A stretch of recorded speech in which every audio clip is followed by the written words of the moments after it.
extraordinary amount of interest in today's session. We have a room here with a number of people in a COVID-safe environment, and we also, I understand, have almost 100 registrations for Zoom. So we know that there's plenty of you joining us here from the Zoom room as well. So my name is Billy Sankovic, and I'm from the team at Western Sydney Community Forum. Now, I know most of you know who Western Sydney Community Forum is, but for those of you that are not so familiar, and I know we have some interstate guests in the Zoom room, Western Sydney Community Forum is the Regional Social Development Council, and essentially we lead and shape service system development across Western Sydney, and also public policy making in terms of its impact on the people that live in Western Sydney. So as I said, there's been, an extraordinary amount of interest in the culturally responsive framework to address gambling-related harm that we'll be launching today, and rightly so. It's one of the most serious public policy and practice issues that we're sort of facing at the moment, and there's clear socio-geographical realities and impacts for people that live in Greater Western Sydney. So, and look, I have to say, given the will, as most of us know, we know how to fix this without impacting on the sort of recreational and social pursuits of people more broadly in New South Wales and indeed Australia. So today, as a result, of course, I expect that we'll have a robust discussion, as well as an opportunity to reflect and really think deeply about the environment in which we practice. And of course, reflect and think deeply about our practice, as well as the communities that we as an industry profess to serve. So before we kick off today, we are talking about gambling-related harm, and we know that this impacts on, has broad impacts at an individual, at a family, and at a community level. And, if anything is discussed today that is upsetting for you or is triggering for you, the details for the gambling helpline and for Lifeline are up on the screen.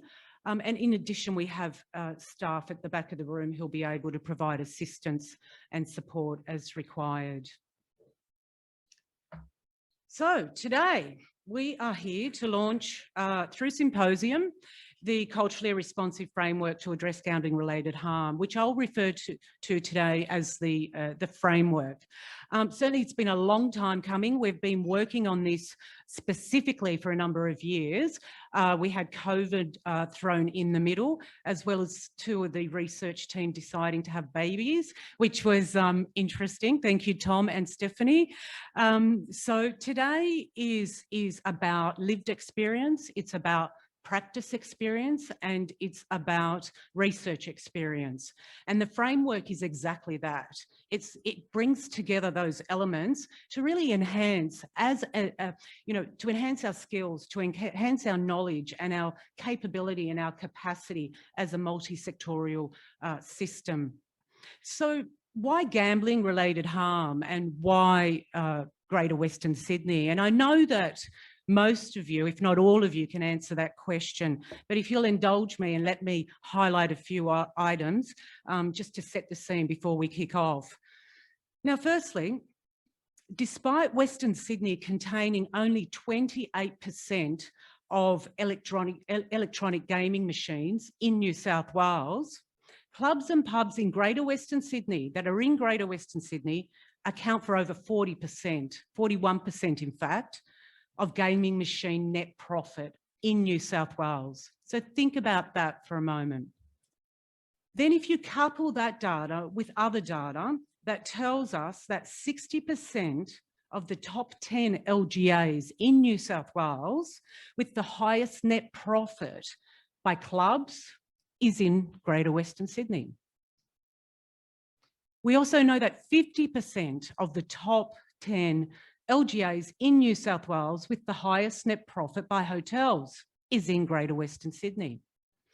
I mean, there's no question that this data in and of itself suggests that Western Sydney is disproportionately affected and is at a higher risk of harms as a result of gambling activity. There's no question of that. We know that. The data tells us that. But when you overlay this data with the rich cultural diversity of Greater Western Sydney, remembering that we have neighbourhoods in Western Sydney where more than 70% of the population speak a language other than English at home. So when you overlay those hardcore quantitative information, you find that while people who speak a language other than English at home gamble less than the general population, they're more likely to experience gambling-related harm. So for years, service providers and agencies across Greater Western Sydney have been telling us about this. They've been telling us about the increase in people presenting at their services as a result of harms that had some relationship to gambling activity. And this is not just from specific gambling related services like the gambling sort of counselling service, but it's from the broad service spectrum, from children's services to health services to neighbourhood centres, just to sort of name a few. So this information, this sort of anecdotal evidence, this quantitative data, sort of this information comes to, in combination, comes together and really was the impetus for the work that we've been doing on this journey in terms of addressing gambling-related harm. And that's obviously resulted in the framework that we'll be launching today. And today you'll be hearing more about this data and obviously more about the work. You'll be hearing what we know, what we need to do, and how we can do that. So I now also, just before I introduce our wonderful speakers today and our session, I'd like to acknowledge and thank the many sort of contributors to the development of the framework. So first and foremost, the many people who live in Western Sydney who participated in the research and graciously shared their lived sort of experience of being harmed or their family being harmed by gambling activity, and also to the numerous agencies and practitioners across the region who shared their practice knowledge and their experiences. I'd also like to acknowledge and thank the New South Wales Government's Responsible Gambling Fund and the Office of Responsible Gambling for their support and their funding for the framework, which was just critical for us to be able to move forward, you know, the research and the information that we'll be presenting to you today. And thank you also to the group that steered the project and shared their experiences, their lived experience, their practice experience, and their research experience. And finally, look, thank you to the incredible team at Western Sydney Community Forum who, you know, have brought this framework to fruition, not just from the outset where we started the conversation, but right up until today, where we're launching and discussing the framework and keeping it alive into the future. And that includes what we like to refer to as our adjunct team member, Dr. Neil Hall from Western Sydney University, and our principal researcher on team for this particular project, Stephanie Adam. So the level of participation provided for this project has really provided that solid guiding foundation. And I'd just like to thank everyone for their contribution. So, as I said, today's about lived experience, it's about practice experience, it's about research experience. And we're fortunate to have some really brilliant guests today to speak to us about that and to share their experiences. And we'll go to that in one moment.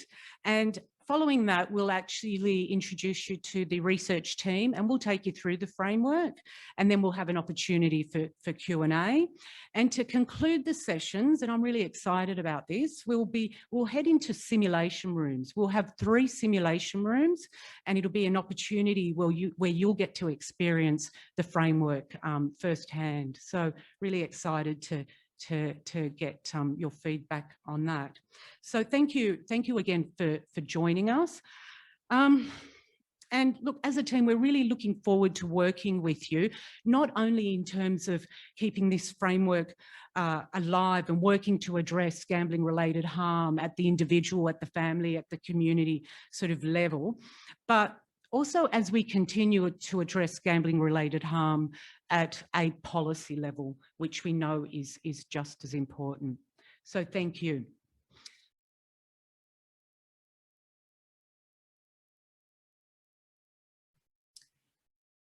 I now have the pleasure of introducing Mary Lou Gizzi. Mary Lou is the manager at the Multicultural Problem Gambling Service for New South Wales.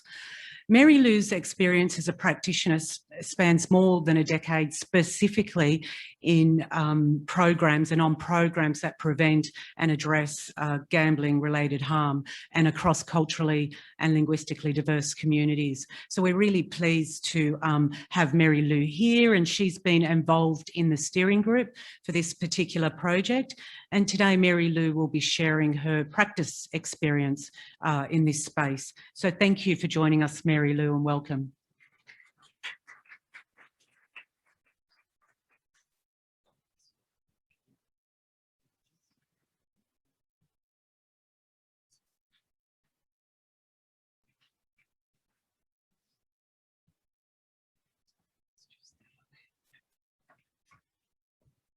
Thank you very much for the kind introduction, and good morning, everybody. I was just reflecting on the fact that I haven't stood up in front of a live audience for about 18 months now, so please be patient with me. I'd like to acknowledge the traditional owners of the land that we meet on, elders past, present, and those of you who are present here today. And let me just put that out there. I am working particularly with culturally linguistically diverse communities, and there is a specific service that assists people from Aboriginal background who are facing negative effects of problem gambling. So, sorry, here we go. Okay, so just pull it apart tiny little bit. Why do people gamble? We all know why. It's to have fun, excitement. Here we go, I can see it here now. Yeah. To socialize, to win money, to escape, to relax. That's normal. It's Australia, 21st century, and the whole world has been gambling since Adam and Eve probably decided who's going to get to the apple first. Yeah. So it's not an unusual thing to do. But why do people gamble too much? And that is why we are here today. This is the part that we want to talk about. Well, one of the things is that they won once, they believe it will happen again. And I think Tony's example and Tony's story will underline this, in as much as we do know that statistics show that if you get 2 reasonable wins very early on when you started gambling, your body, your brain starts to understand or starts to believe that you will win again. And that's a psychological fact, and it is happening. And you have to prove yourself over and over and over again that you probably will win because you've done it before. Why not again? To forget problems. A lot of our clients tell us that when they're in front of the machine, the world stops to exist. They're in the zone. They are only looking at the machine, and we do know the people who are making the games, particularly I'm talking about gambling machines, they specifically put a lot of effort into keeping you there as a gambler. The music, the design, the whole way the whole thing is working is designed to keep you there. So it keeps you in the zone. You don't want to step out of there. To manage depression, anxiety, etc. Again, just going back to the previous one, you don't have to think about what else is happening in your life, and I'll talk a bit about that a little bit later. Also, some people just don't have other coping mechanisms to deal with their everyday situations. They don't think about other things. They don't have a specific group around them that will drag them off to go fishing, or they will go somewhere else to the club only to gamble. And it has become a habit. So what do you do this afternoon? I'm going up the club. And we're not just talking about young people, older people, the whole section of society. So how much is too much, and why are we talking about it? Well, how much is too much really depends on your circumstances. We have seen people who are homeless, who have nothing much in their pocket, and we have seen people who don't think twice about spending $1,500 a day at the pokies, losing it. The only problem is they don't spend enough time with the family. So we are talking about a very large cross-section of society. But gambling really is a problem when it gives rise to harm to the individual and to the family, and also across the community, which we also know that according to one of the studies that showed that the social cost of problem gambling is at least $4.5 billion a year to the community. This is talking about the legal system, this is talking about welfare, housing, etc. We're also talking about this because it does not just affect the individual. It affects directly at least 5 to 10 other people that are close to them. Therefore, if you think about the statistics, that about 2.4% of the population is regarded as belonging to people who are at risk of problem gambling or are already problem gamblers, then you've got another 5 to 10 for each of those people. If you do the maths, that's a good number of people. And we're not talking about it enough. And I'm so excited and happy to be involved in any of these events where the knowledge and the understanding of the negative effects is actually become known across services and amongst not just academics, but also human service providers who will be probably the first ones to meet people with this problem. The negative effects also, of course, if you look at the picture there, to the individual, obviously, sooner or later, there's going to be some stress around losing money because not many of us can afford to throw it away. So if you keep losing, eventually there's going to be financial issues. Gambling is called a silent addiction. So there will be a lot of damage done before anybody else will know about it. And that is what sets it apart from other addictions in a big way. If you drink too much, if you take drugs, somebody's going to pull you up on behaving crazy. Somebody's going to say, hey, he's got a problem, let's do something about it. But with gambling, I had clients who came, whose family found out about his and her gambling when the police came to repossess the car, because the money has not been repaid for that long. That's taken quite a long time. So there is stress. There's also domestic violence. So if you're one of those services, there's domestic violence support service. A good number of your clients more than likely had been negatively affected by somebody's problem gambling. The gambling could be, the domestic violence could be the fact that the person's so desperate to have that money, just that extra dollar. Tony again was saying, do anything to have that extra dollar to put into the machine, because that's going to be your next chance of making big. So to get that money, older people, parents, we had parents who worked all their lives, built up a proper existence, and then their adult child gambled. So when that adult child comes home and puts you to the test, how much do you love me? Can you give me some money? Eventually, some of those people handed over everything.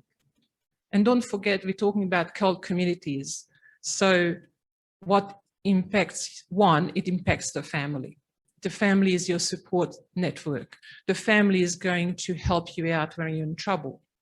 So eventually these people alienate their families, alienate the larger community.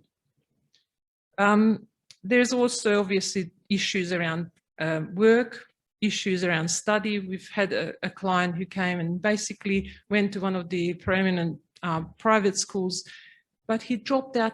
He walked away from the HSC because there was a game on. He dropped out of his uni course because he was too busy gambling. Again, another issue there. And also, of course, criminal activity, unfortunately. We know that, and I keep putting my glasses on because I can't see you without, with on. I can't see my notes with, so please bear with me. It's terrible. Soon I'll be wearing glasses all the time and it will make everything better, I guess. But a 2008 survey found that gambling was the most common motivation for fraud, and that average loss was $1.1 million per incident. So, and of course, as I said, we did have clients who became homeless because sorry, I keep referring to you, but every time you told me some of your stories, it's just ringing in with all the things that I was going to talk about. And I hope you don't mind that, because it is so true that people eventually lose relationships and eventually lose everything in their lives and become homeless. How do you start working yourself back to a good life from that is a really big ask. If you think about, again, collectivist cultures, who you rely on your family. But if you alienated your family, who's going to pick you up and dust you off? Okay, here, this one. So who gambles at, oh, it's not much of fun. Who gambles at problem levels? So a lot of people talk about, oh, Asians gamble. No, we all gamble. Chinese people sometimes more visible at the clubs. That's all that it amounts. This statement only amounts to the fact that you can see people in the clubs gambling. But guess what? I'm Hungarian. We love the horses. I've got other colleagues who talk to you about the table games, the cards, the sports betting. It really depends. Just depends on what you're into. Either male or female. Again, it's not young blokes who gamble. Yes, of course they gamble, but everybody else gambles too. We know from our statistics that the split is about 50-50. The only thing is what we found that we have, the women would be more problem gamblers partners, but also the gamblers who come to us as female gamblers, they're a little bit older and the men are a little bit younger as a cohort. From any socioeconomic background, as I said before, from homeless to millionaires, everybody does it. From any educational level, we had, we see people on a daily basis who have not finished primary school, but we had university professors, mathematics professor as one of our clients. If he doesn't understand odds, who will? From any age, I talked a little bit about the age, and from any ethnicity or culture. Okay, so obviously, because we are working in the cold space, I'm going to talk a little bit about the increased risk for cold communities. And one of the first things is about migration and settlement. The whole migration journey for many people is fraught with disaster, with losses, with severe trauma. And that happens whether that's physical trauma, emotionally just losing family members along the way, with settling into a new country where you think, thank God I'm here and I'm safe. And yes, a lot of people say, well, you're safe, what else do you want? Think it through. Yes, safety first, absolutely. But your family is stuck somewhere along the way or is in prison in your other country or will never see again. You have been a doctor in your home country, but you come here, your medical degree will not be accepted just like that. So you will have to either try to get your degree back or maybe you'll drive a taxi. That's a big change, right?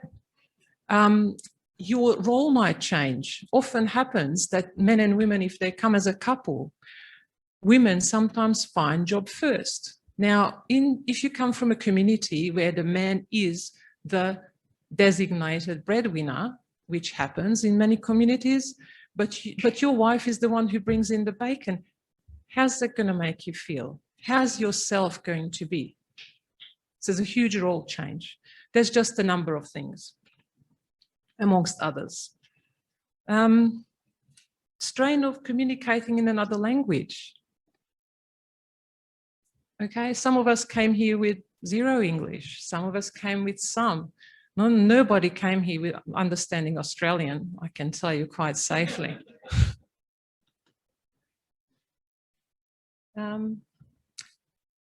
Okay, gambling in Australia versus the home country. Some countries will include gambling as one of the pastimes, and great. For example, in China, the Chinese communities, gambling is part of some of the celebrations. People get together, family gets together. It's a fun thing. It is not a way to make a living. It doesn't go past that.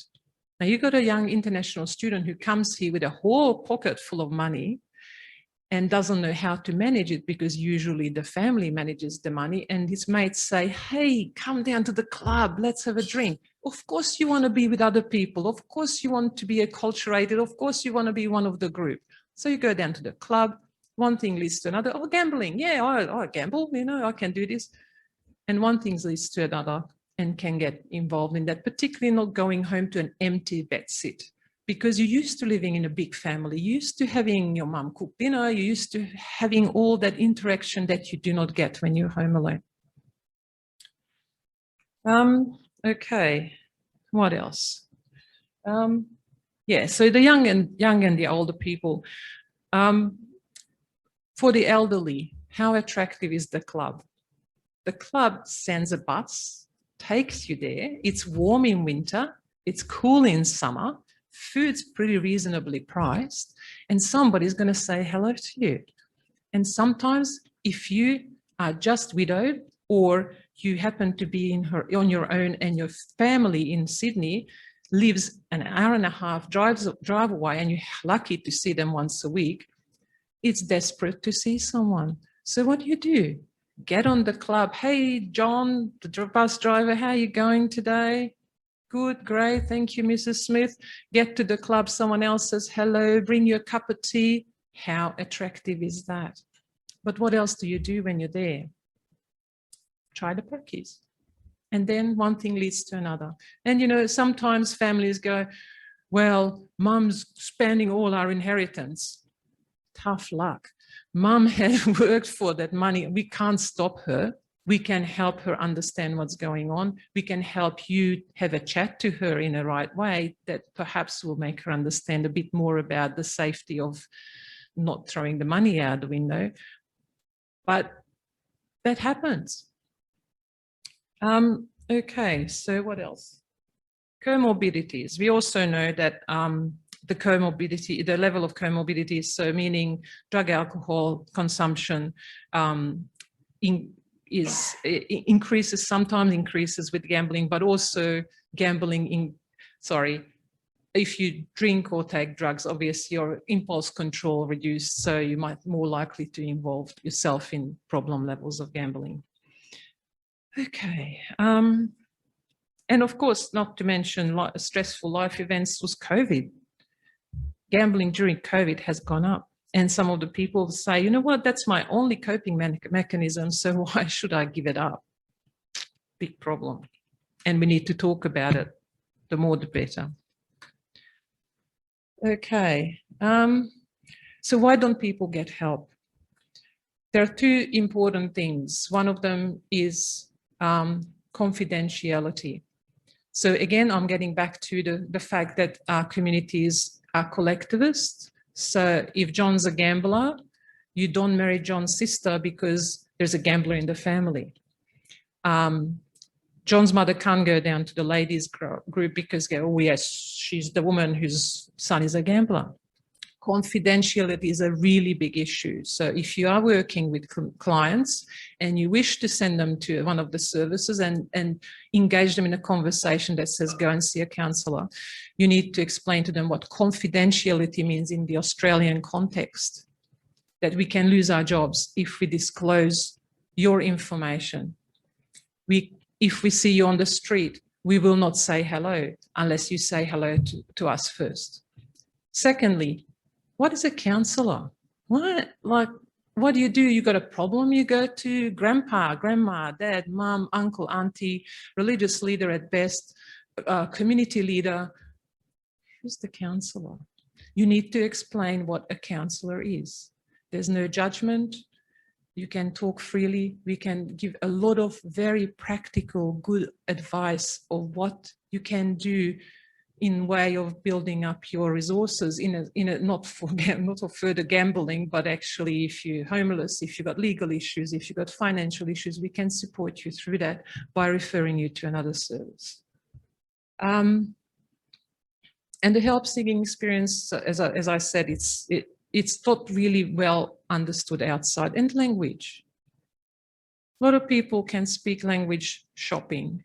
A lot of people can speak English language basic. But when you start talking about your deepest thoughts, meaningful things, it's really good to be able to fall back on your first language. It is important to know that there are services, not just with interpreters, but also there are services where the clinicians speak the first language. Okay, so just a little spiel about us, because that's why we're here for. So MPGS, there are quite a number of gambling counselling services in New South Wales. We are a statewide service. We do gambling counselling in language. So at the moment we have 31 languages, clinicians that work in 31 different languages. We have a financial counsellor on board, and we can refer to free legal service as well. And also, we are very keen to be involved in any problem gambling awareness initiatives. So if your agency has a group that gets together, we're happy to come and talk to them. We can talk to them in their own language. We can talk to them in English about various things. And then we put gambling in there as one of the issues to discuss, because many cultural groups will not show up if you say we're going to talk to you about gambling, because we don't gamble. And what else? If you have a question, please call us. We're very, very happy to talk to you. The numbers are there and I'll be hanging around. So thank you very much for your time, and may the force be with you all.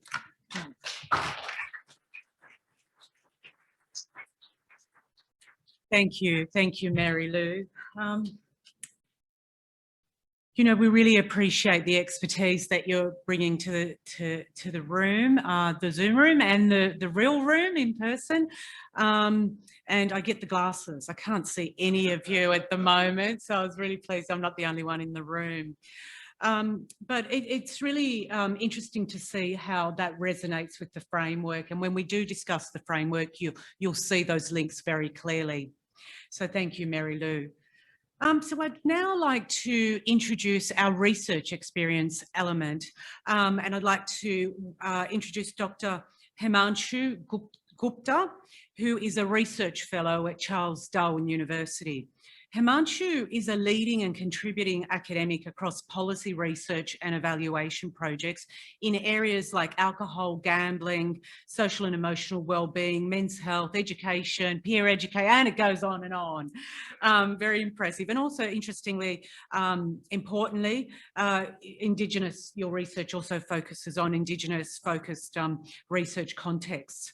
So Himanshu's mixed methods expertise in particular has been critical to the success of many of his research projects. So Himanshu will be sharing his research experience with us today, and specifically sharing with us some information about a current piece of research he's working on that has some really important synergies with our what we'll be discussing today, and that's in Northern Territory. So Himanshu, thank you for being with us, and all the way from Darwin, and thank you. Welcome.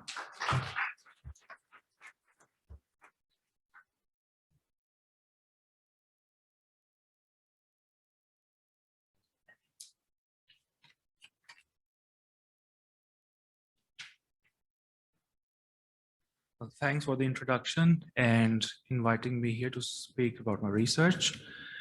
So this is one of the research projects that we are currently undertaking. It's about exploring the gambling behaviors in cohort population groups in the Northern Territory.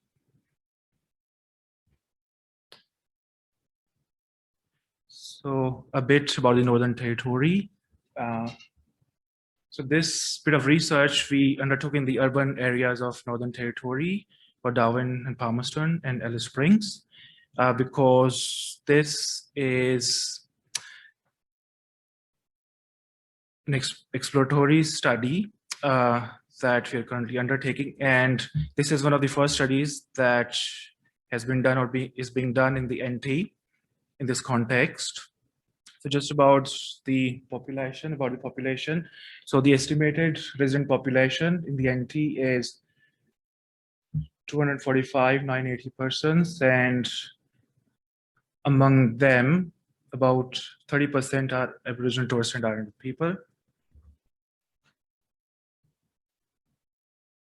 And if we talk about the call demographics in Darwin and Palmerston region, so according to the country of birth, there are more Filipinos and Indians and mainland Chinese people. And the top 15 languages just spoken at home, excluding English and indigenous languages, are some of these languages: Greek, Tagalog, Mandarin, Filipino. And this is about the Alice Springs region. So this is nearly the same, but in Alice Springs, the top 15 countries of birth, that excluding English speaking only. So the majority of Indians who live there, and some of the Europeans as well. And regarding the top 15 languages that are spoken at home, excluding English and indigenous languages in that region, are mainly Tagalog, Mandarin, Filipino, and some of the Indian languages. So why did we undertook this piece of research? So if you talk about the call population, so there was an estimated 100% increase in call population between 2006 and 2016 in the NT region. And people from call background are at higher risk of problem gambling in the NT. So we undertook a survey recently. That was the 2018 Gambling Health and Wellbeing Survey that was commissioned by the NT government to us. And we found that people from call background were at a higher risk of problem gambling in the NT. That was 37% versus 12% in other population groups. So according to the ABS data, if the 100% growth was repeated in 2026 from the base of 26,000, that was in 2016, so there would potentially be over 50,000 Territorians that would be at risk of problem gambling from call communities. And also because, as I have mentioned earlier, that this is the first study that has been commissioned by the NTG to us in terms of finding gambling behaviors among call population groups in the NT. So it was one of the NTG's current priority areas to generate evidence about the gambling behaviors of call population groups in the NT. And they also wanted to identify how these communities can be better supported to access culturally appropriate gambling help services in the NT. So what did we do? So this study consisted of 2 phases. For phase 1, we identified and contacted cultural associations and groups and counseling services who provide gambling-related counseling services in Darwin, Palmerston, and Alice Springs. So we identified and contacted about 146 organizations. And those who agreed to participate in the phase 1 of the study, there were 42 organizations in the Darwin region and 16 associations and groups in the Alice Springs region. So we conducted interviews with them, and those who agreed to discuss the issues further, so we interviewed them in the phase 2 of the study. So phase 1 was very exploratory, like yes, no questions. And the phase 2 was more in-depth interviews with them. So during the phase 2 of the study, representatives from phase 1 who agreed to partake in phase 2 were invited for the interviews. And we conducted 12 interviews in the Darwin region and 4 in the Alice Springs region. So what did we find? So I have broken down the findings into 3 categories: the general findings, reasons for gambling, and help-seeking behaviors. So this I have taken from one of the studies that was done in Victoria in 2014 among 2 call population groups, one is the Chinese and the Indian Tamil communities. So in our study, we have found our findings are almost the same or so similar. So when you talk about the influences of gambling, so there were impacts, migration impacts, because those people who are new to the country, they say that they don't really have anything to do, some of them. And then there are new arrivals here who are in contact with other people from their own communities who live in the NT region. And that's an influence on the new arrivals as well to get into the gambling stuff. Then there's country of origin. So as my fellow speaker has mentioned, that all of us gamble. So I'm from India, and we love our card games and lotteries.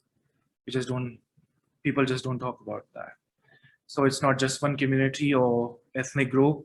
It's all of us gamble in some way or other.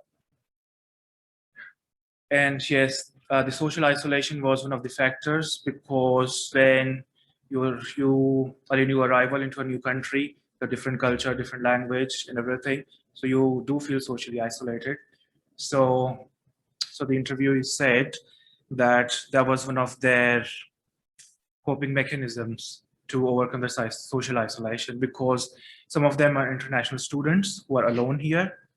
So, and that's how they get into gambling.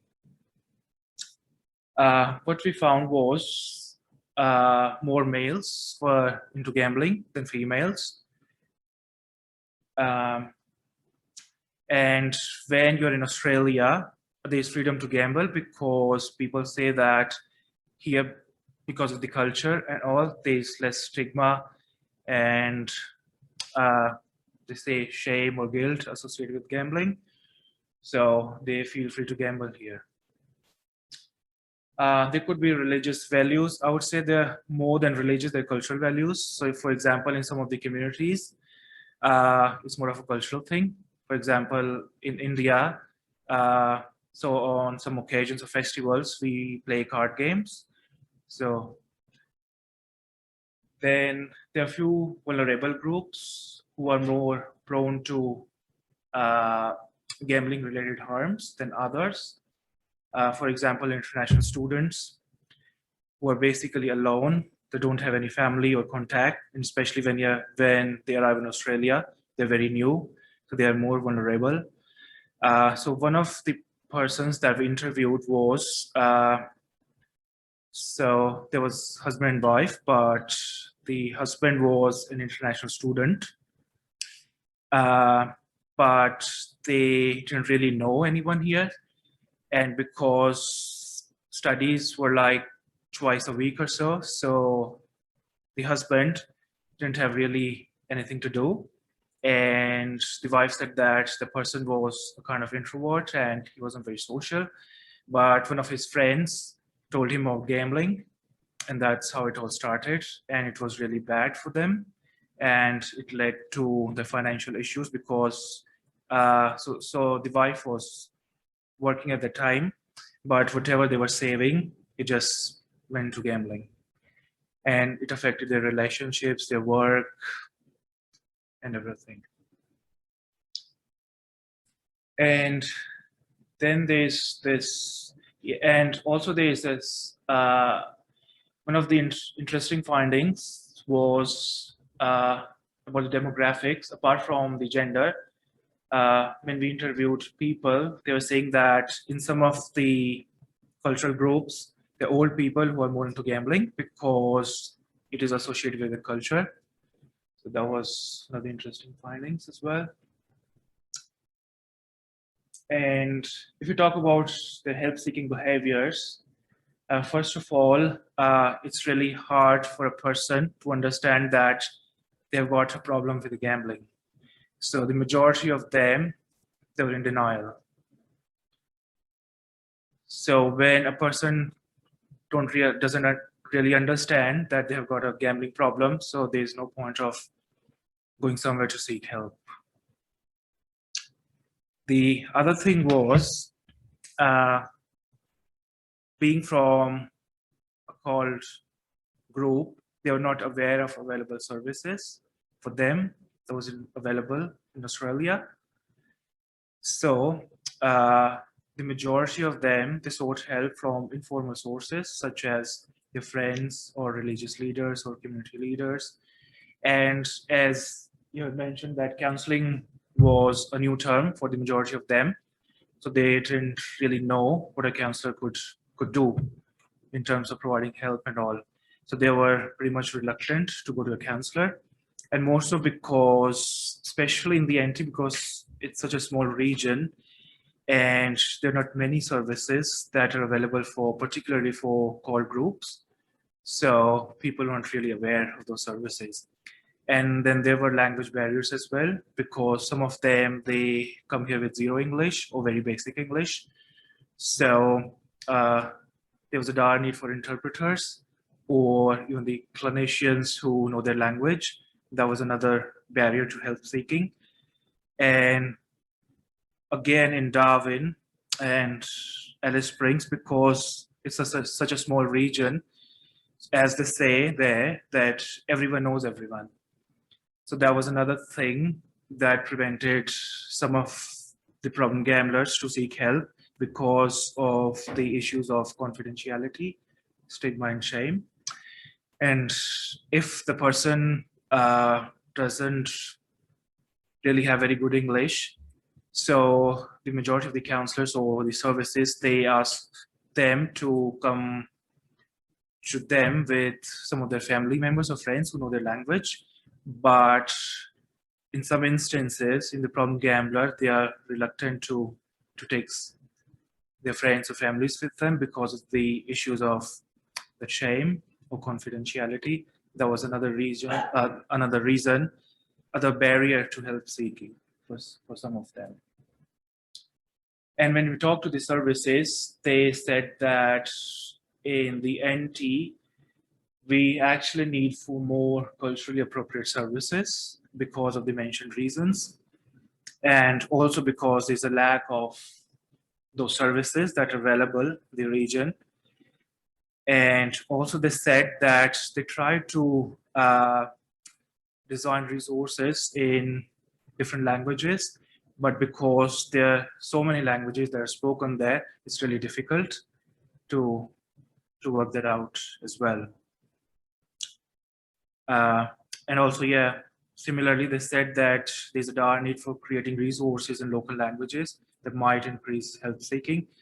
And also when we asked them that what else could be done to engage people in help seeking, so they said could be, they could probably design some posters and all, but in those posters, there could be a person who resembles them, or the person is from the community, so could be that could help people to relate to them and could that might increase help seeking among them. That was pretty much, and this is all I just wrote. And about the reasons for gambling was social isolation, boredom, and some of them were chasing losses, like I'll win big next time.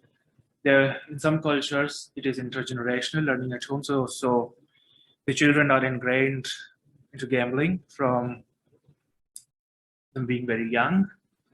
And of course, in some cultures, it's about luck as well. Like we get lucky, have a good fortune in life, having extra money after a paycheck, but not knowing how to handle it well. And that was another reason that they thought that because it is more acceptable in Australia, so they were trying to fit in the Australian culture. And also about the availability of the gambling, the resources, attractiveness of the venues, and the incentives offered by club memberships, like you can come, you have a nice cup of tea, or the bus service for the elderly. And if you're a member, you'll get a free drink or so. That's another thing. They have discounts and special offers as well. So about the help seeking, as I have already mentioned, they didn't seek help, at least in the first instance, because of these many reasons. So that's why there's underreporting of gambling activities because people really don't talk about them. So that's one of the areas that we need to work on, because we really don't know the depth of the gambling activities that are being undertaken in those regions specifically. And so lastly, why do we need gambling-related culturally appropriate services? Firstly, because the central understanding of culture is fundamental to culturally responsive practice, as it influences the quality of service provision that is provided by practitioners in an increasingly diverse community. And a multidimensional understanding of culture specifically for health interventions, focusing on the dimensions of cultural knowledge, cultural practice, and culture change would actually provide the fundamental thing to design culturally appropriate services. So this has been a bit of research that has been done in that area, and it found that conceptualization of the cultural dimensions in practice are linked to the success and or failure of interventions to achieve improvements in health outcomes. And also, a culturally responsive approach enables the provision of appropriate support and services where people are empowered to manage their own lives and well-being, that improves access to services and reduces inequitable outcomes to marginalized and vulnerable groups. I would like to acknowledge our funder, which is Northern Territory Government, Department of Attorney General and Justice, our research participants who took the time to discuss their issues with us, and also my co-researchers on this project, Dr. Kate Wolibioska and Dr. Matt Stevens. Thank you.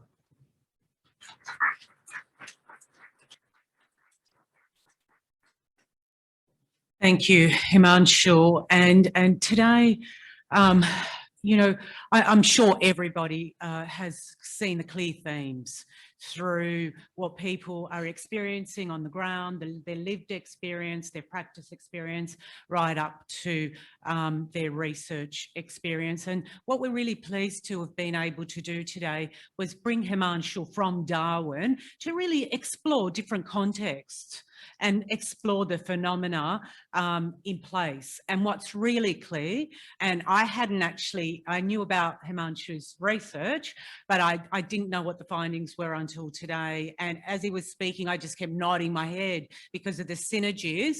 The evidence is there. We've seen the evidence. So sure, it's important to continue collecting research and data, but we know a lot already. So thank you, Himanshu, for flying down from Darwin to share that with us. And we hope you had a good weekend in Sydney. And please join me in thanking Tony and Mary Lou and Himanshu for sharing their lived practice and research experience. We will have an opportunity to ask some questions shortly to Himanshu, Mary Lou and Tony in a moment. But first, we want to introduce you to the framework. And whilst we're doing that, I guess overlaying and thinking about what you've just heard and the experiences on the ground that you've just heard, and thinking about the relationship and the synergies with that. So now I'm pleased to introduce my fellow colleagues and my co-authors of the framework report. Firstly, Dr. Neil Hall. Neil is the Director of Academic Programs for Social Work in the School of Social Sciences at Western Sydney University. And Neil's, a formidable academic and practitioner who I've had the pleasure of knowing for decades and working with, but particularly in street work, adolescent health, drug and alcohol, sport development, and sessional specialism in presence and juvenile centres. So thank you, Neil, for joining us today as one of our co-authors. I'd now like to introduce Tom Nance. Tom is a manager of policy and programs at Western Sydney Community Forum. Tom's got an extensive background in working with agencies and practitioners across Greater Western Sydney, particularly strengthening and building practice capabilities and capacities, and in particular, using adaptive models and fostering leadership across the service system. And I'd also like to introduce you virtually to Stephanie, or sort of, not virtually really, but I'd like to introduce you to Stephanie Adam. Stephanie is part of the team at Western Sydney Community Forum and is one of our policy and program senior team members. She is the principal researcher of the framework and has been through its entire journey. And Stephanie has extensive experience across the community and government sectors in Greater Western Sydney, and with specific expertise in priorities for in relation to people from culturally and linguistically diverse backgrounds. Now, earlier in the day, you would have heard me say, now I can see you, that two of the team members, the research team members, had babies. Well, Stephanie's one of them, so, and Tom's the other one. So Neil and I are a bit past that. We're waiting to be grandparents, probably, maybe, all right, a couple of years. So Stephanie has had a parental priority that's come up overnight, and many of you can relate to that. And she's asked me to kindly represent her today. And I sort of said no initially, but then she convinced me. So I'm actually going to be taking Stephanie's role today. So we will introduce the framework to you, Neil, Tom and I. And we're going to kick off with Neil. Neil, thank you.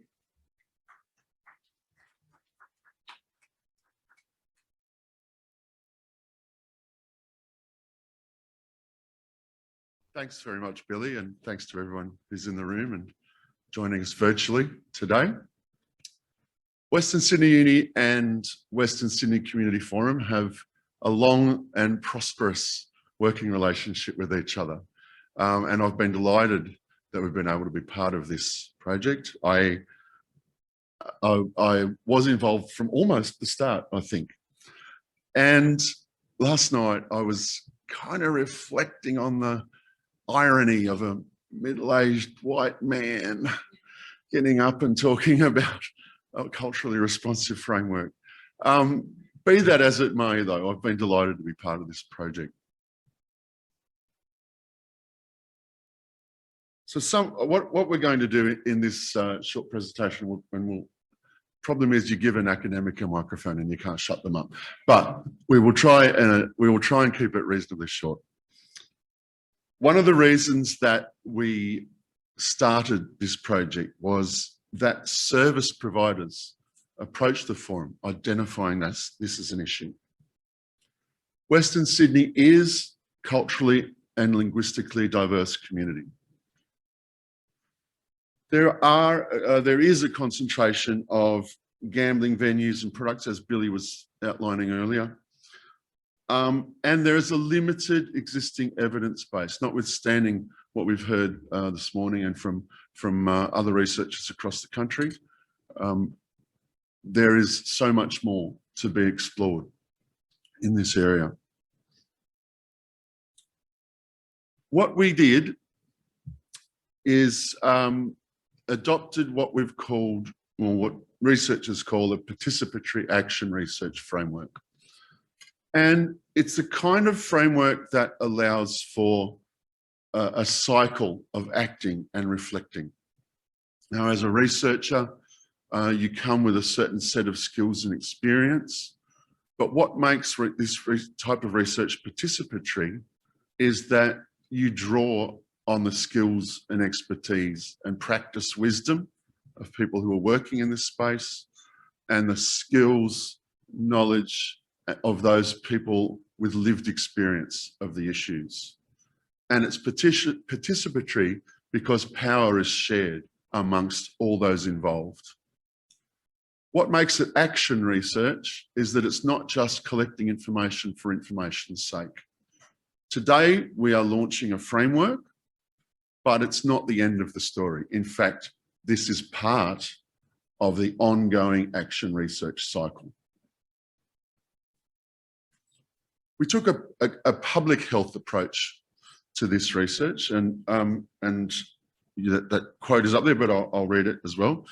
Gambling harm is not simply an outcome of biological and behavioural factors, but of broader population and environmental considerations, including areas such as education and income levels, access to opportunity, employment, poverty, and factors linked to ethnicity and culture.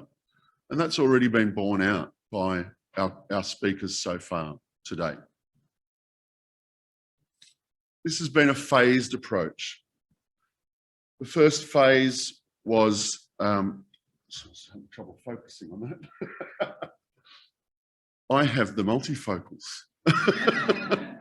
So I can see you, I can kind of see the screen, but when the light hits it at the wrong angle. Yes, establishment, sorry. Establishment where we set up the partnerships, where we decided on what the research approach was going to be, and began to make connections with people involved in the space. The discovery phase involved getting feedback firstly from practitioners, and then later from people with lived experience. The development phase was about drafting the framework, devising tools for carrying on as a result of the framework. The testing phase, which involved peer review and piloting some of the tools, and then finally the dissemination phase, which is part of what we're doing today. Sorry, that screen was really hard to read. Okay, so our data collection analysis involved an implementation group that was made up both of shared between researchers, practitioners, and people with lived experience. Conducted a literature review, generated some case studies of people with lived experience, focus groups with practitioners, which were both live and some, I think, were done virtually as well. A practice scan, so that's getting a sense of what people were already doing in this space and how that could then be enhanced, or perhaps new ideas developed as a result of it through the pilot testing phase. We wanted to move beyond those pathological and problem gambling discourse to think more about gambling related harm. Firstly, because thinking about gambling related harm is more in keeping with that public health approach, but also because trying to work on a way of eliminating gambling problems or eliminating gambling is neither practical nor achievable. And so the minimization of harm is much more in keeping with a public health approach. So that was the kind of context in a culturally and linguistically diverse communities throughout Western Sydney. Gambling-related harm is any initial or exacerbated adverse consequence due to an engagement with gambling that leads to a detriment to the health or well-being of an individual, family, unit, community, or population. It's a pretty broad-reaching definition. But that gave us scope to essentially work at whatever level the data was starting to tell us we needed to work at.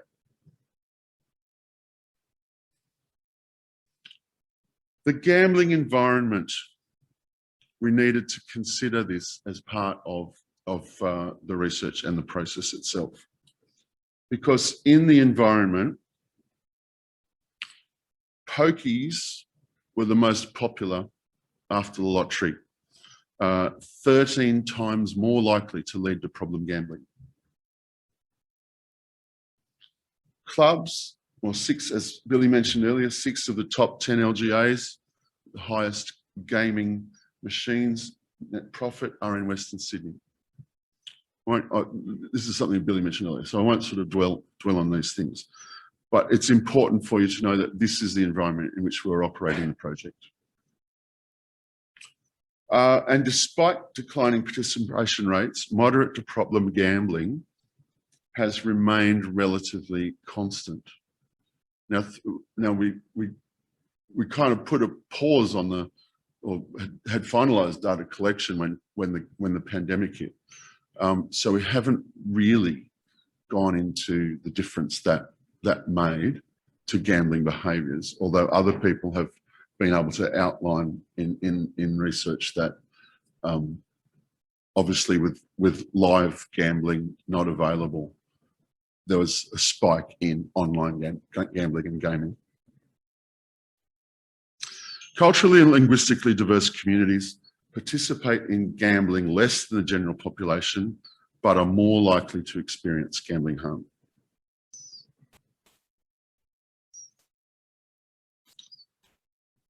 It is an environment that entices people to try their luck. This quote, "There can be a practice of blaming the victim with people from culturally and linguistically diverse backgrounds. It's not about individual deficiencies. Gambling industries are predatorious." Well, I've actually not heard that word before. Predatorious, that's a good one. They prey on people. I think both Tony and Mary Lou drew this out in their own stories as well.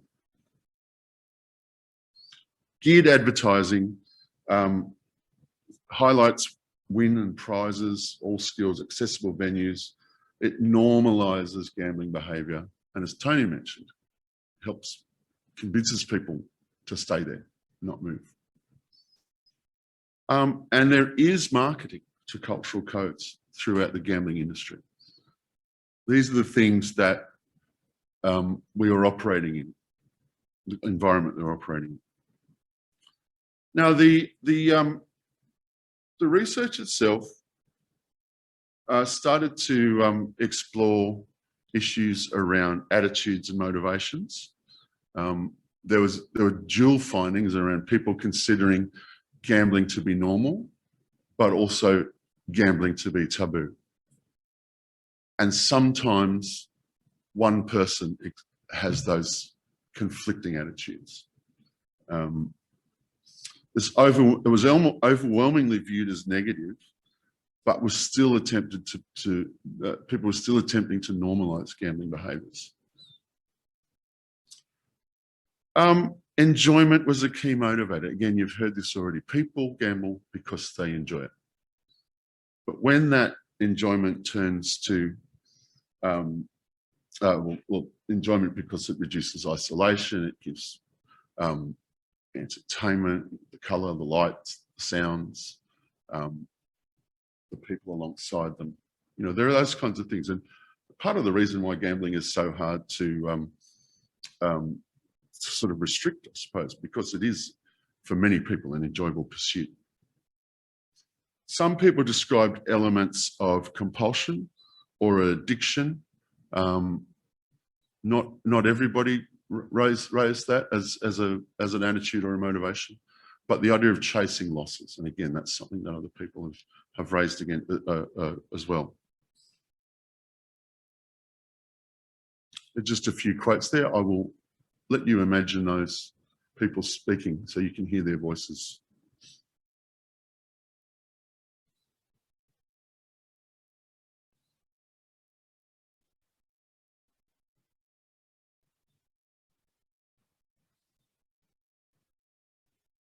All this together brought us to the point of developing the culturally responsive framework.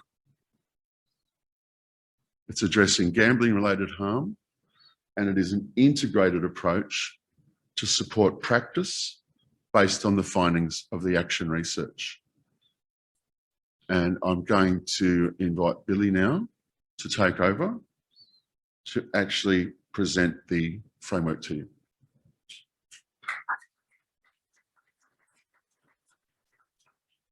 Thank you, Neil. I'll just pop on my Stephanie hat. There we go. I've just arrived as Stephanie.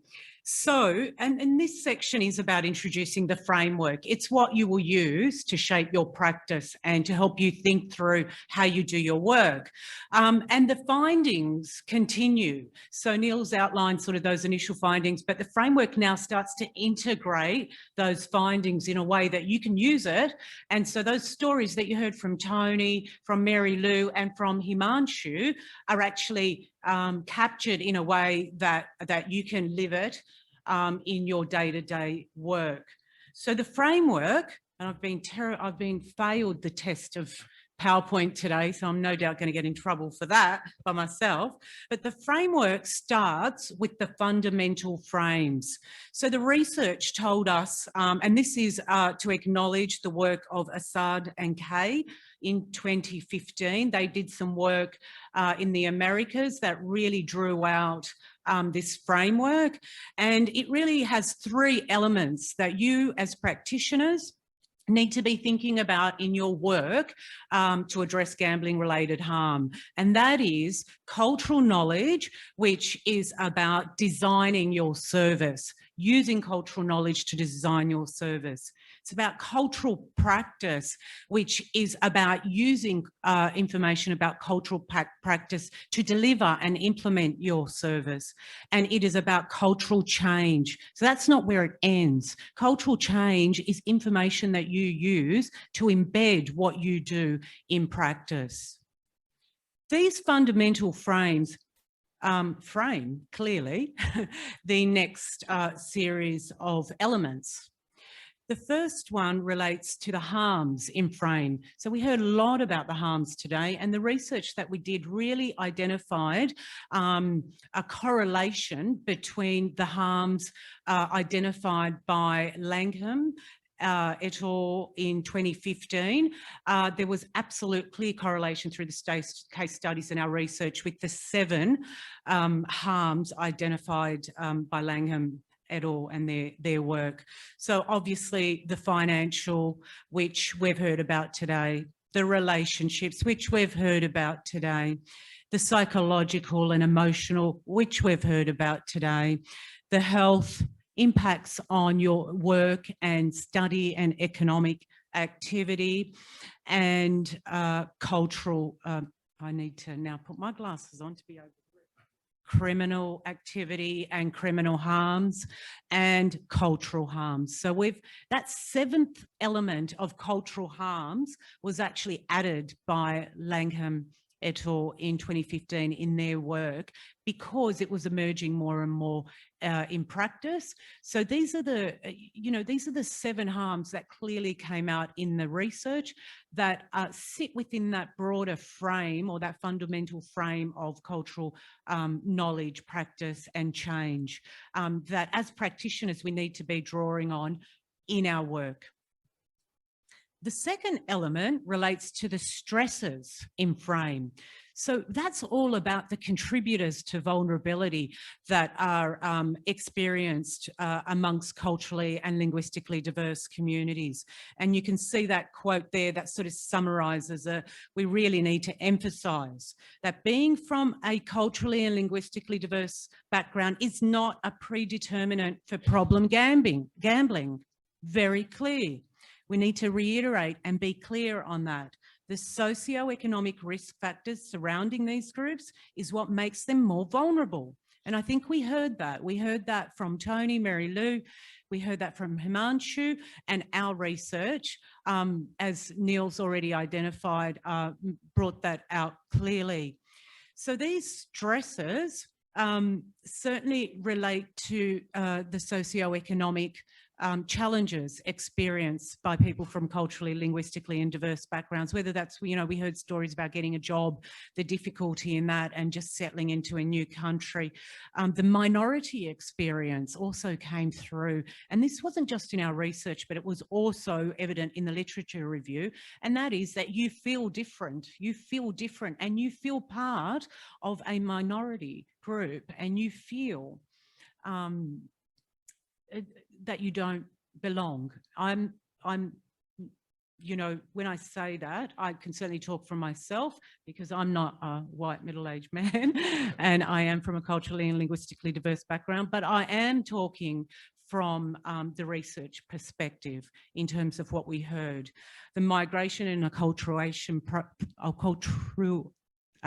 process we've already talked about today and how that can impact access to community resources and infrastructure. So really being able to access services that are needed or even knowing about those services that Mary Lou rightly pointed out. So these are stress factors that communities are experiencing. And that final one is about help-seeking behaviours. Oops. My apologies. And that is that stuff we've been hearing about today in terms of shame and stigma and confidentiality. This all came through in the research. And the final element is the strategies in frame. And this is what we found through the research about how to work effectively with culturally and linguistically diverse communities. Another quote that sort of really nails it. The need for culturally appropriate services is key. Cultural competency is a continuum. You don't need to be an expert in a culture, but you do need to be able to provide support in a completely non-judgmental and respectful way. So the final element, the strategies in terms of now that we sort of understand the harms and we're thinking about not just only financial impacts, but we're thinking about relationships, we're thinking about cultural harms, we're getting a better understanding of the contributors, you know, help-seeking behaviours, the socio-economics, the migration experience. We now need strategies as practitioners to draw on to actually deliver service and to work with communities. Our research showed that there are 6 key strategies that really must inform our practice. Firstly, access and inclusion. We all know that. We all practice that day to day. Community engagement was absolutely key in terms of the research. When we're working with individuals, families, communities to address gambling-related harm, we must be engaging locally with communities from the ground up. If we don't do that and we sit in an office from 9 to 5, Monday to Friday with 1 hour lunch and we expect people to come to us, it ain't going to happen. You're not applying the framework. Lived experience, the value, the importance of bringing voice and lived experience to your service model and to your service offering was key. Tailored and bespoke. So, you know, some of the case studies that were having success working with culturally and linguistically diverse communities didn't have appointment times. They had drop-ins. You could drop in at 7:30 on a Wednesday night or at 3:30 on a Saturday afternoon. So it meant that they really were able to tailor and be flexible about their service offerings. And that meant that they were able to better engage with communities at an individual and at a broader level. Evidence and specialists. What was really key is that if we're working with individuals, families or communities, we need to be a specialist in this area. That doesn't mean that, you know, we need to go to uni for 5 years and learn about gambling-related harm, but it does mean we need to be professionally informed. We need to make sure our models, our interventions are based on evidence. And finally, community education. Again, community education, like community engagement, and those sort of broader engagements and interventions were absolutely key if we want to apply effective strategies to work with culturally and linguistically diverse communities to address gambling-related harm. So as you can see, there are 3 wheels and they sort of do your head in a little bit, okay, when you look at them. But, you know, they're the sort of tools that you can use to refer to when you're thinking about those different elements. And on that note, I'm going to pass to Tom, who'll take you through the implementation tools so you don't really have to look at those wheels a lot, okay? Tom, over to you. 18 months I've been waiting for someone to give me a clap. Thank you, everyone. My family haven't indulged me thus far.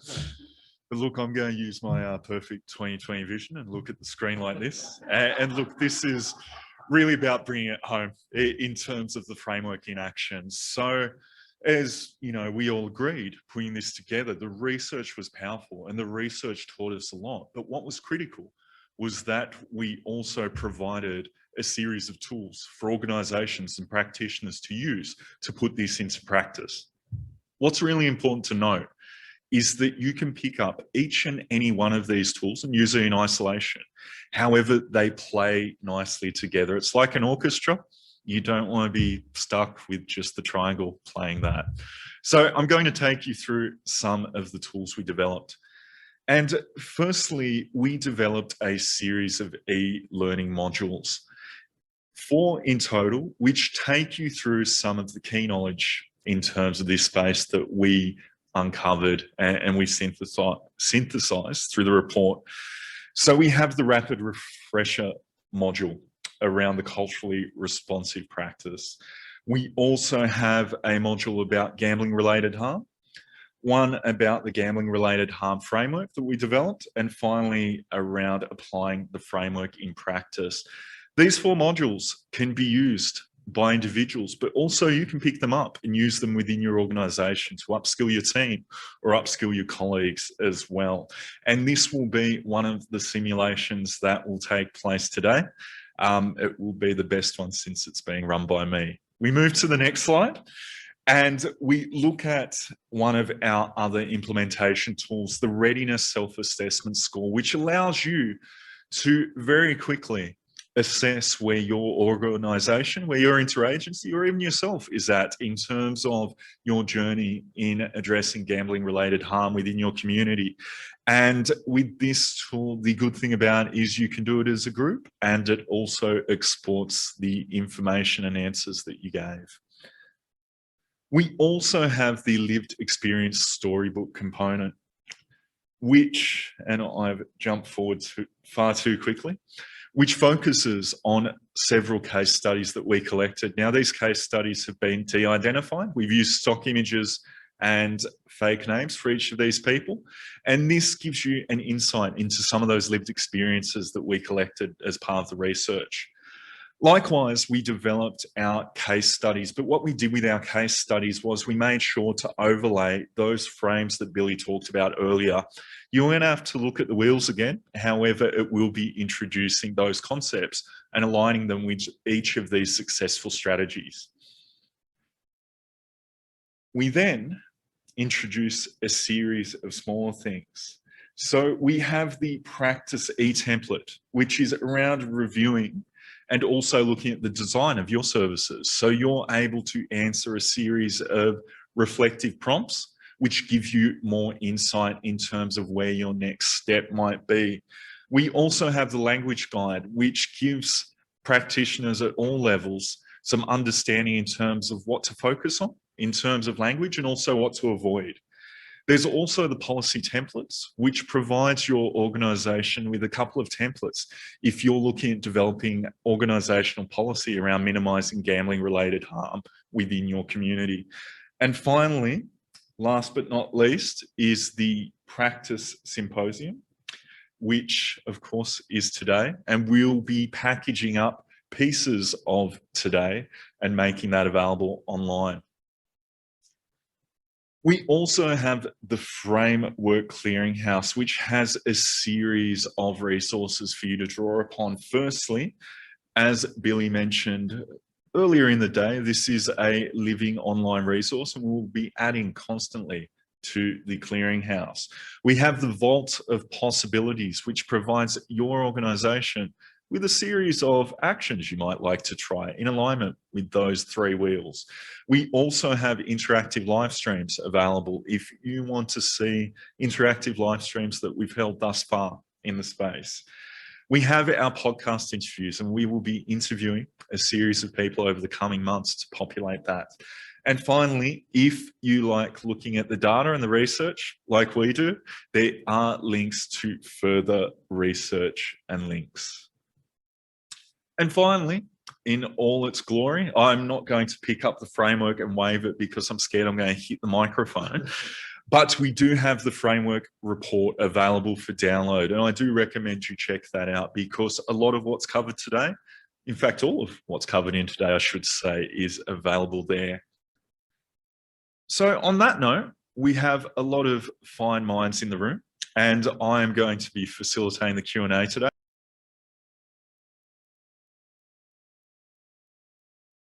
And I am aware we have a lot of people with us on Zoom.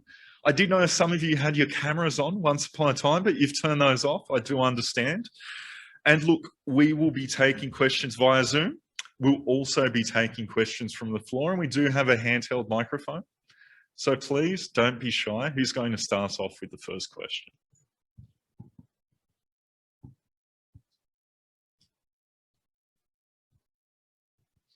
We have a taker. Hi, I'm Asha from SSI. I was just wondering if the framework is in any way tailored or aimed towards young adults. Thank you. Thank you for the question. So the question was, does the framework apply to, is it working, the mic? Yeah. Okay. Does the framework apply to young adults? I'm actually representing Stephanie today. So I'm supposed to be there, Stephanie's supposed to be here, and Tom's covering me while I'm covering Stephanie. But the answer is that we didn't specifically look at young people specifically, and we didn't draw that out of the research. But young adults were included as case studies and were interviewed as part of that, and the experiences of young adults was incorporated into the framework. So, and we didn't see any particular patterns when we sort of sliced and diced, you know, around young adults with male, female, etc. Okay, thank you. Thank you.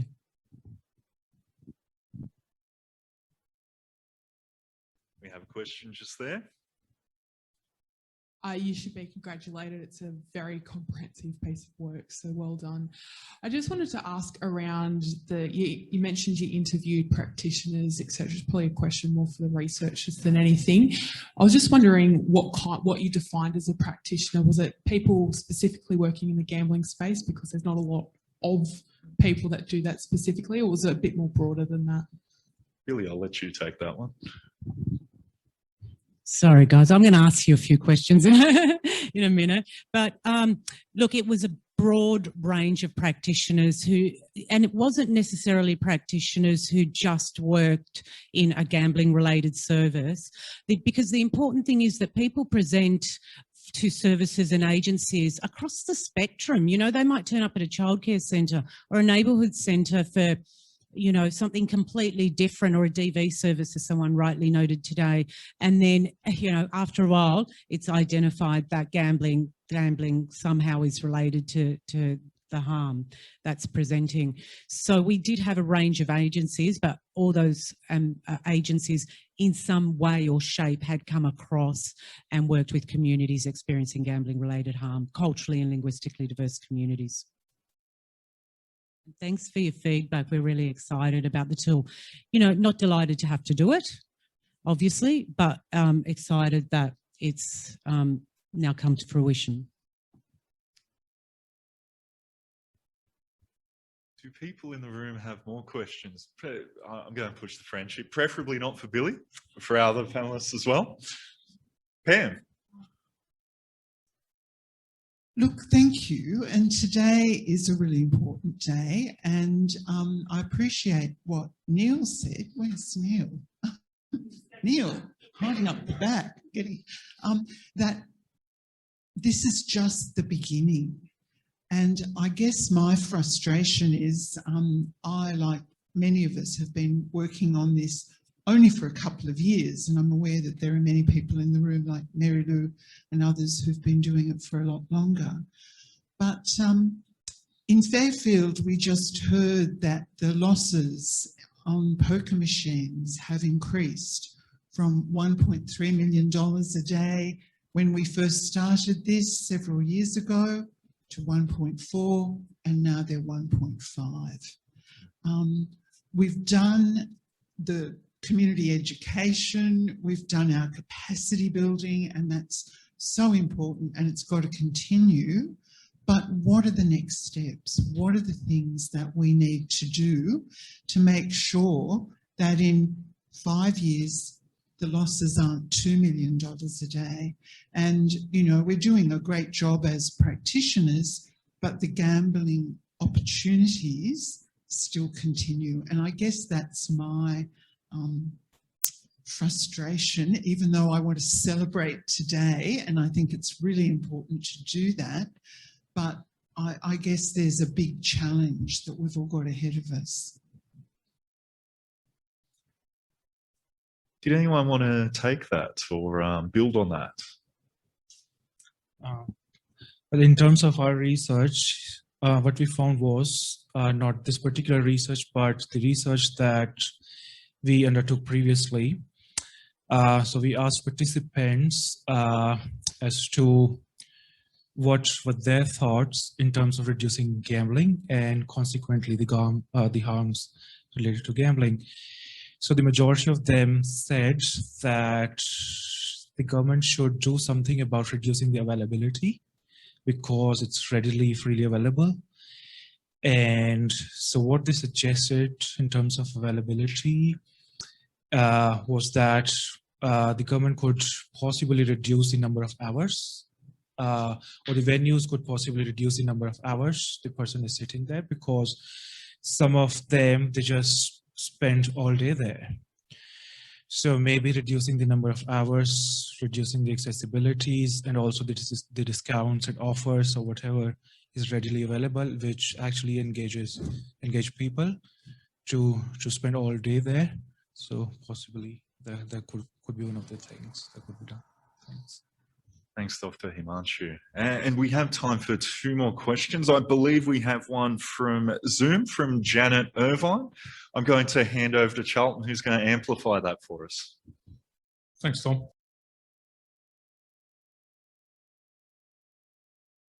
For the question as well. We have time for one quick question before we get sent away to simulation rooms. Are there any takers from the room? We do have another Zoom question if no one's going to tackle me over that. Charlton? We have one last question from Grace. She asks, can anyone introduce how the peer support work in New South Wales for the CALD community? The question is from Victoria, Chinese Peer Connection. Mary Lou, I think I'll give you that one. So I'm really sorry, but can you actually repeat the question? Didn't quite get. So Grace asks, can anyone introduce how peer support work in New South Wales for the CALD community works?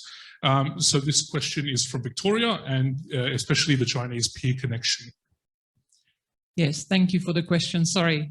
Look, there's a lot of issues around peer support in this area.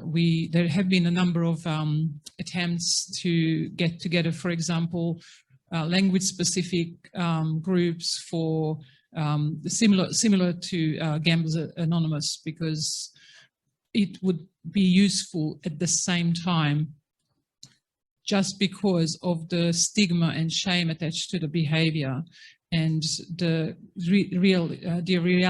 reality of the collectivist cultures. This is really, really difficult. And so far, any attempts that I'm aware of not have taken off very well, because people just would not show up. People are concerned that someone knows someone who's going to then share the information, that they're going to be judged in the community, that is going to be a wide negative impression on the family, on their community. And it would be fantastic. I think it does work very well for those who engage in peer support. I mean, Gamblers Anonymous has a long-standing, very positive outcomes. Having said that, we are still having issues, even just finding people who'd be willing and able to come forward as speakers with lived experience, simply because of the same reason. And I really, really appreciate that you have done so, because we've been trying to achieve this. Even people feeding back to any sort of study or participating in any of those things where they could potentially be identified by community seems to be a failure so far. Thanks very Sadly. much, Mary Lou. And that's all the time we have for questions. Before I go against my better nature and remove myself from the microphone, please give a hand to our panellists. And I'll hand back to you, Billy. Thank you again, Tony, Mary Lou and Himanshu for those insights, and thank you for your questions as well. In particular, now I know sometimes we're sitting here in this room with a bunch of people, but there's, I don't know, 80, 90 people in Zoom also watching us. So, and I forget to acknowledge you. I'm looking straight at the camera. I'm looking straight at you, Zoomers. Thank you. And thank you for bringing forward those questions. And the slides will be available as part of the e-symposium if you've had any difficulty seeing those through Zoom. So, look, I just want to, again, thank you all for joining us today. And of course, thank our guest speakers, Tony, Mary Lou and Himanshu specifically. And thank you, Neil and Tom, for sharing that research with us. So the blend of sort of lived and practice and research experience that's come together today as part of our discussion, I think has really demonstrated the value and richness of this information for culturally responsive practice, because that's what we are talking about. And, you know, gambling related harm has to be considered, particularly within the Greater Western Sydney context in a sort of culturally responsive way. Look, we hope that you've found it valuable, the sessions so far. And look, we're really looking forward to hearing your feedback. If you, also a reminder that if there's the details for the gambling helpline and lifeline, if you're feeling upset or triggered by any of the discussions that we've had here today.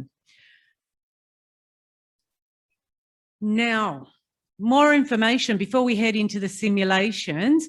You all will have sat on a card today when you arrived, or picked up a card when you arrived. So that card on one side gives you the directions of how to access the framework report, as well as all the implementation tools. And it's gone live, I think it went live at 9:30 this morning, if I'm correct, yeah? So if you go in there now, it's actually available, and you can download a copy of the report. We have moved to digital copies. We do have some hard copies if anyone would like to request one, but generally we move to digital, and if you would like to print it, you are free to do so. On the back of the card is a QR code, and that QR code is for you to tell us what you think. Okay, it'll take you directly to a bit of feedback, and it's really important that we collect feedback as part of our processes, because then that helps us sort of shape the next steps. In terms of our Zoomers, you will not have sat on a card and you will not have a QR code handy, but we will be sending you the link to the website so you can access that information, and you probably more so can because you're sitting in front of your computer. So I'm sure some of you are sort of going to that web address, and we'll also send you the link for feedback through the chat or the email function. Okay, so there's the details for more information. And now we're going to move into the fun bit, and we'll all get a chance to get up and move around. Now, Zoomers, you can get up and move around as well, or you can move around to the breakout rooms and the simulations with your fingers, and I'll show you how to do that in a moment. So we have 3 guided simulations today, and the simulations won't cover all the tools. We've honed into 3 specific tools. And what you'll be doing is going in, choosing one of those simulation rooms, and you'll be able to go through that journey of using that tool. The first simulation room is the e-learning hub, and I think Tom said he's leading that, and that's absolutely correct. Now the simulation, the e-learning hub simulation room will go through the modules. There's quizzes in there. There's, you know, you'll actually go through the process as a group with a guide, and complete as many of those modules as possible. The second one is the Storybook and the case studies simulation room. And this is where you'll actually hear from the stories from lived experience. They are simulations online in themselves, and you will be able to go through that process, and you'll also be able to go through the process of looking at some of the case studies and looking at how those wheels were overlaid with those case studies, and there's local and international case studies there. So if you want to go through that process and see how it lives and breathes, then you will go to that simulation room. And the third simulation room is the Readiness self-assessment score. And really what that is an opportunity for you to assess yourself as an individual, as a group, as a team, as an organisation, to sort of get a sense of where you're at in terms of your journey towards culturally responsive practice to address gambling-related harm. So that simulation room will also go through that process, and you'll be able to experience that firsthand. Okay, now where do you go? So the e-learning hub. So if you want to participate in the e-learning simulation and do some of those modules, you'll need to move to one of our breakout rooms, both through the Zoom process and personally. So if you would like to go, you need to move to the Macquarie room. Thank you. If you are in Zoom, you will have an option to click on the e-learning breakout room. So that's option 1. I'm going to keep these up so you can have a think about it and where you need to go and what you need to do. The second simulation room is in the parks room. And if you are on Zoom, you will need to click on the breakout room for stories, the stories breakout room. The rooms are ready, and so you can move into them when you're ready, but feel free to see all of them before you make a decision. And the final simulation room is the Readiness self-assessment score. You're here, don't move, sit, don't move. You can get a glass of water and you can stretch, but don't move. The Readiness self-assessment score will happen in this room. So if you're in Zoom, stay where you are, don't move. So there you go, there's the instructions. I will be leading this room in Stephanie's place. Nadiana Albista from our team will be leading the Storybook and case studies simulation room, and Tom Nance will be leading the e-learning hub meeting room. Good luck and thank you.